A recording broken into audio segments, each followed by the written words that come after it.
and let's be honest, I misunderstood what open word was. I took that as opportunity to do jokes. So I'm gonna modify my schedule, and I'm gonna say a little Russian vignette that I've heard many years ago.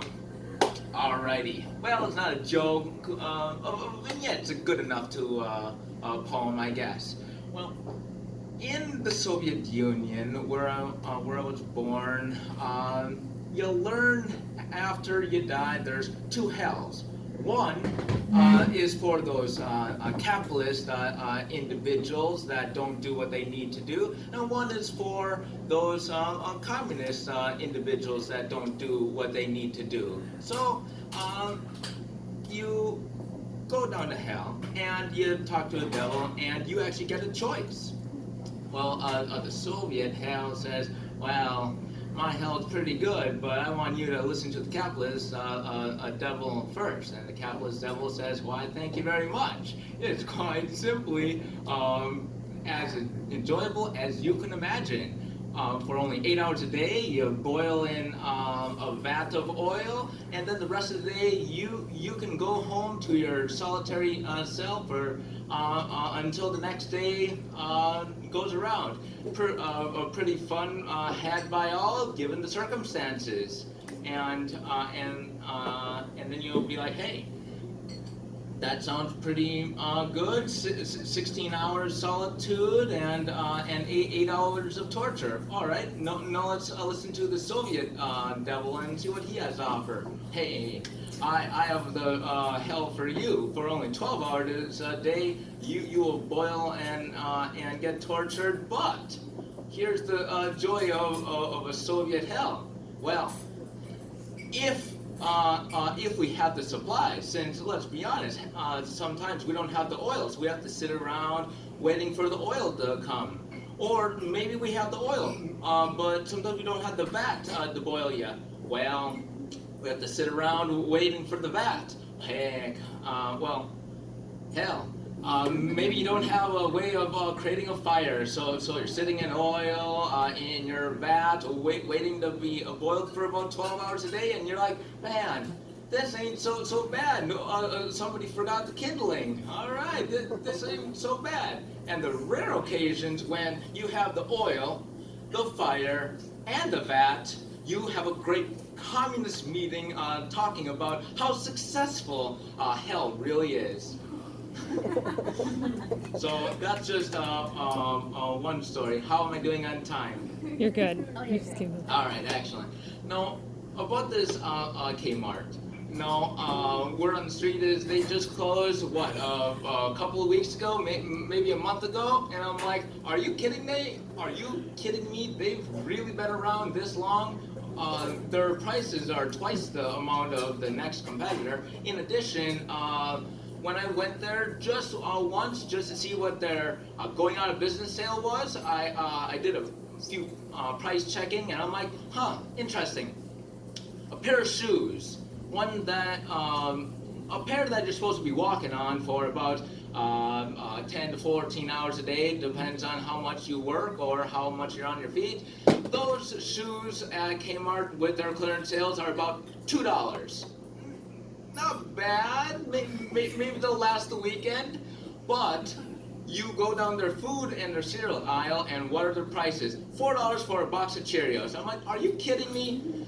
How is Cheerios going to be twice as much as a pair of Kmart shoes? Ah, simple. They last twice as long.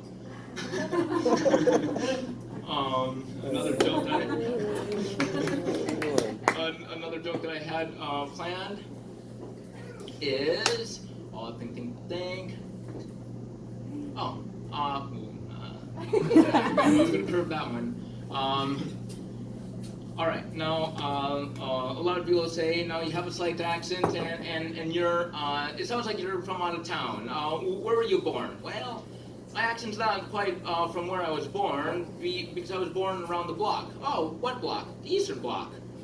What are you talking about? Well, there was a little pact a couple miles east, and it wasn't so bad, especially if you were on the outside of the block. But I was born over there. All right, cool. So why do you have an accent? Because I came here. Why did you come here? Hey man, you're a Sino over there.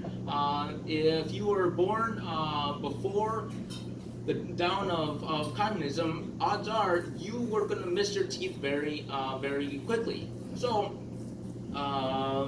you will see a lot of Soviets with golden teeth, and when they come over to the U.S., they're like, hey, I just came over to your country with a whole bunch of gold in my teeth because, well, socialist medicine. So I want the American dentist to go ahead and pull all my teeth, and then I'll live the American dream with pave the golden roads. Well, that's not a pave the golden road. Back in the day, where that rumor came from, that was called urine. But long story short. But no, the reason why a lot of people come over to the U.S. is not for the joys of America and stuff like that. Don't get me wrong. There's lots of joys. It's the joys of leaving where they came from. And trust me, the U.S. good. How am I doing on time? You're all right, yeah. All right. Cool. Just keep going.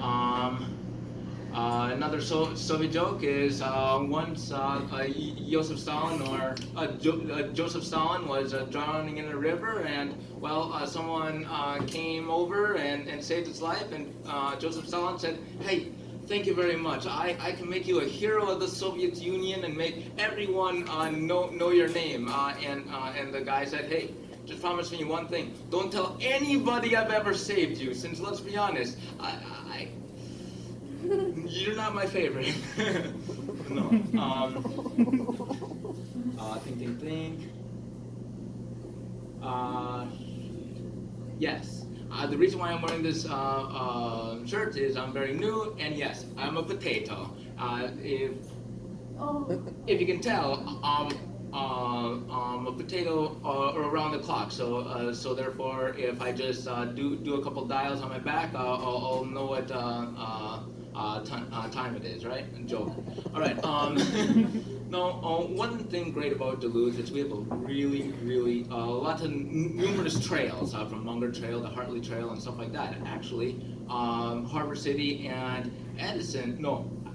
Yes, I believe Edison also took part in creating some segments of that trail, and it was cool since in the later time, I believe around 5 or 6 years ago. No, it might have been longer than that. But a few years ago, I actually had a car problem, so I had to bike. And because of the hard work that Duluth has done to its local community, I was able to bike from Duluth all the way to Hinckley with only minor issues paved all the way through Munger Trail. So that is really cool. You do not see paved bike roads throughout the world. So that is one thing that's very cool.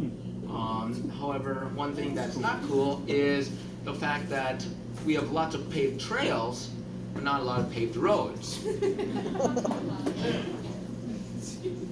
In Duluth, you will I've lost tires to our potholes in Duluth, and you can literally have a beautiful road completely done, and it's all shiny, and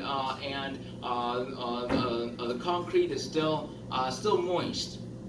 3 days later, after the flood happened, it's like, huh, wow, well, I'm glad I took a photo. It'll last longer.